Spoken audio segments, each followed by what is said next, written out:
দর্শক, আপনারা দেখছেন ভারত থেকে ট্রেনের মাধ্যমে আনা হয়েছে সোনালিকা ট্রাক্টর।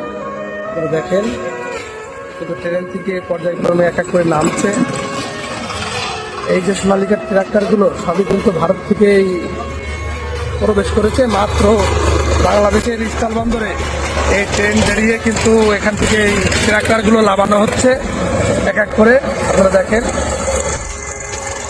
অনেকগুলো গাড়ি এই ট্রেনের ভিতরে করে আনা হয়েছে। আসলে এইভাবে অনেক দূর থেকে গাড়িগুলো আসে, আপনারা দেখেন, এবং নিরাপদে গাড়িগুলো ভালোভাবে বাংলাদেশে প্রবেশ করে। আপনারা দেখেন এখানে অনেকগুলো গাড়ি আছে।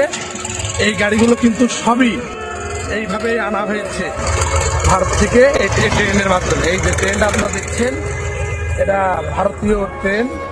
এই ট্রেনের মাধ্যমেই কিন্তু এই ট্রাক্টরগুলো আনা হয়েছে। আপনারা দেখেন এখানে আনার পরে কিন্তু এটা আবার পুনরায় সেট করা হচ্ছে। যে গাড়িতে যে মাল, সেই মালগুলো সেট করা হচ্ছে।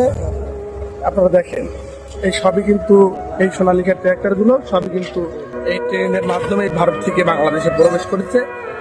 প্রায় 40 থেকে 42টা বগি নিয়েই কিন্তু বাংলাদেশে এসেছে। আর এক একটা বগিতে প্রায় 3টে 4টে 5টা অনেকগুলো ধরে আর কি এই ট্রাক্টরগুলো।